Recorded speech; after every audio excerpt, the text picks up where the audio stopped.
আসসালামু আলাইকুম আরহামতুল্লাহি আবারাকাতুহ। আমি আবারও ইসলামিক গজল নিয়ে আপনাদের সামনে আসলাম। ইনশাআল্লাহ সকলেই ধৈর্য সহকারে শুনবেন।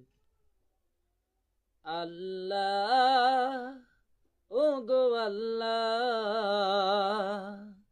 ক্ষমা করে দাও, মাফ করে দাও, ক্ষমা করে দাও, মাফ করে দাও। যতদিনে জীবন বিনা বাঁচিবে,